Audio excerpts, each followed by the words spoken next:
Pois é, não pode acontecer. Renan, bom dia para você também. Queria que você falasse um pouco em relação a essa arbitragem. Teve esse lance aí do Tapia, e aí tem um outro lance que gera polêmica, que eu acho que escancara a falta de critério, né? Porque no meio de semana o Rigoni teve esse pisão aí no Davidson, foi expulso. E ontem teve esse do Andreas Pereira no Marcos Antônio, só cartão amarelo, né? Então a gente falando muito em relação a essa fase da arbitragem brasileira, tivemos o jogo do Grêmio também, né, que teve um erro grotesco de arbitragem no final do jogo que decidiu a partida. O jogo também ontem do Vasco e Vitória, também com erro de arbitragem. Sport contra Cruzeiro, também com erro de arbitragem. Então, assim, eles erram para todo lado. Mas é impressionante como o Ramon Abate-Abel erra para o lado do Palmeiras.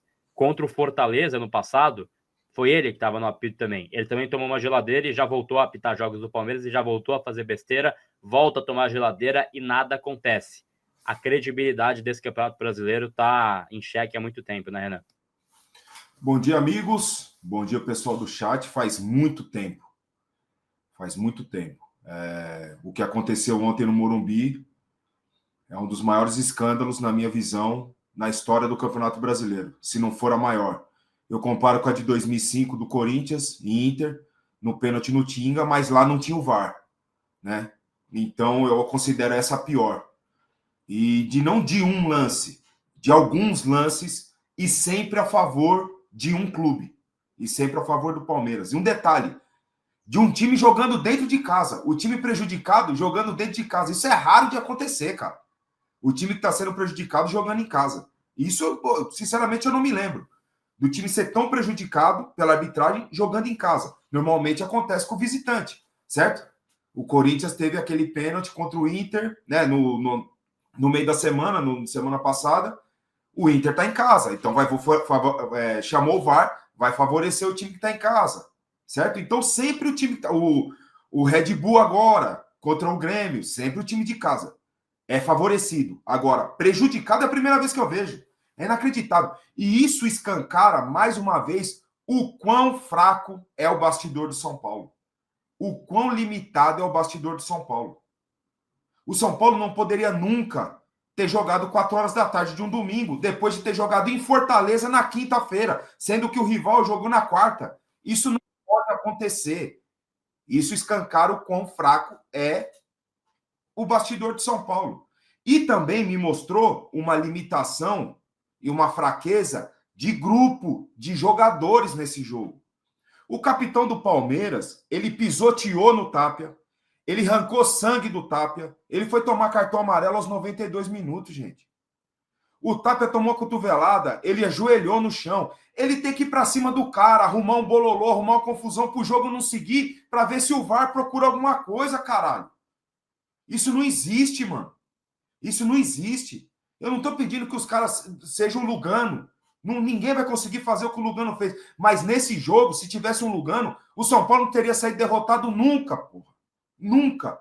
Isso passa também pela falta de liderança, de imposição de jogadores do São Paulo. Falta imposição. Não é o que o Luciano faz. O Luciano bate na perna, puxa o calção e não sei o quê. Isso é chilique. Isso não é imposição. Imposição é o que faz esse cara do Palmeiras. Esse capitão do Palmeiras. Ele apita o jogo todinho, malandro. Pô, vocês estão ali embaixo no campo, Chacon.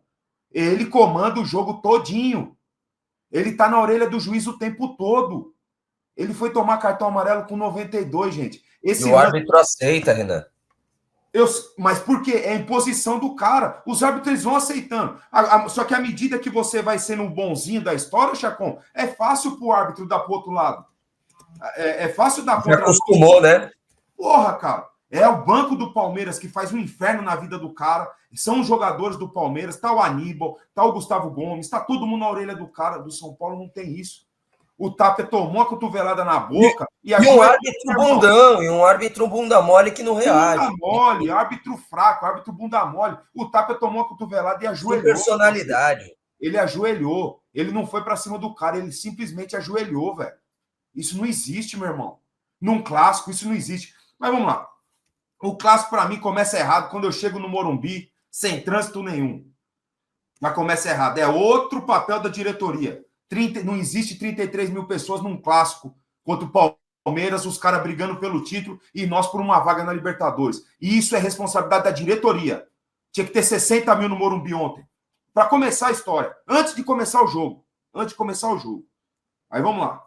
São Paulo, concordo com tudo que o Wilson falou. São Paulo faz um excelente primeiro tempo.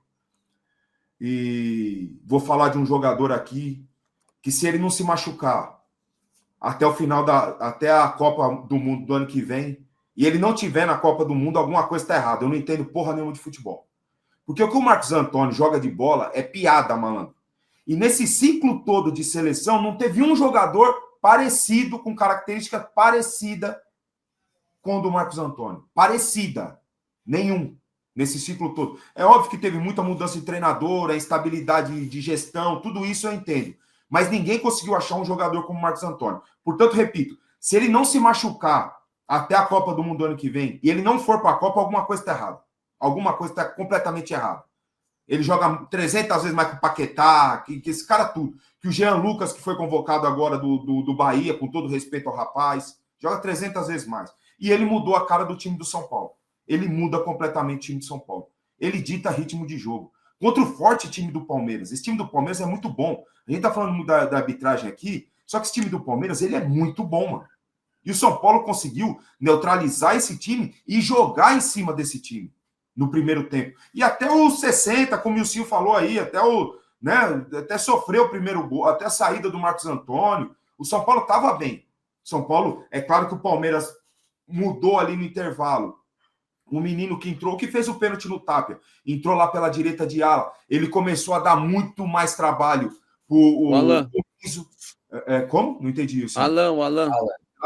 Alan, o menino entrou bem pra caramba, já começou a dar trabalho pra cacete pro Enzo, as movimentações, o Maurício entrou muito bem. A gente já esperava, não seria normal o Palmeiras fazer um segundo tempo tão ruim quanto fez o primeiro. A gente esperava uma melhor. Só que o São Paulo não caiu de rendimento. O São Paulo continuou ali no seu padrão, no seu equilíbrio, na sua compactação, estava tudo certo. Até a saída do Marcos Antônio, que daí o rendimento do time cai muito. E uma coisa que eu já esperava que acontecesse, e eu concordo com o Wilson quando ele fala da leitura do Crespo, que é a queda física. Eu já esperava uma queda física do São Paulo. E óbvio que o Palmeiras tem muito mais opções de substituição do que o São Paulo. Eu esperava uma queda física. Aí o cara me morre com 2 alterações por fazer, velho. Porra, tava um calor, quem tava no Morumbi ontem sabe. Tava um calor de 30 e poucos graus, mano. Tava um inferno aquilo lá ontem. E ele me morre com 2 substituições.